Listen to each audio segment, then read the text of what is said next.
আজ রবিবার।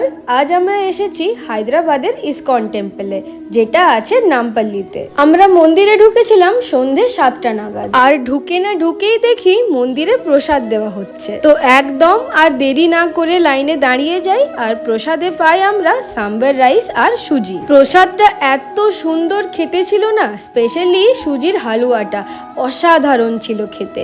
এমনিতেই ইসকন মন্দিরের প্রসাদ খেতে খুবই সুন্দর হয়, কিন্তু হায়দ্রাবাদে আমরা প্রথমবার ইসকন মন্দিরে এলাম, তো প্রথমবার আমাদের এক্সপিরিয়েন্স ছিল খুব ভালো। রবিবারের জন্য মন্দিরে বেশ ভালোই ভিড় ছিল, আবার আমরা যখন মন্দিরে ঢুকেছিলাম তখন আরতি হচ্ছিল, তো সব ভিড় ঠাকুরের কাছেই ছিল। এই মন্দিরটা এত সুন্দর, মানে আমি সত্যি বলবো, যারা হায়দ্রাবাদে থাকো তারা অবশ্যই এই মন্দিরটা একবার ঘুরে যেও। এর আগে আমি হায়দ্রাবাদের আত্তাপুরের ইসকন টেম্পলটাই গিয়েছিলাম, কিন্তু নামপল্লির ইসকন টেম্পলটাই এসে আমার মনে হলো এই এরিয়াটা আরো বড়, আর এখানে লোকজনও অনেক বেশি। এখানে মহাপ্রসাদ কেনার ব্যবস্থাও ছিল। আমরা একটা লাড্ডু নিয়েছিলাম 20 টাকা দিয়ে আমরা মন্দির থেকে বেরিয়ে আসছিলাম, কিন্তু দেখলাম যে আবার প্রসাদ দেওয়া হচ্ছে, আর এইবারে দেওয়া হচ্ছে খিচুড়ি দেখে আমরা দুজনে কেউই নিজেদেরকে আর আটকাতে পারিনি। সত্যি এখানের প্রসাদ এত সুন্দর, আমরা তো আবার আসবো ঠিক করেছি। আর ফেরার সময় মন্দিরেরই একটা দোকান থেকে আমরা কেক নিয়েছিলাম,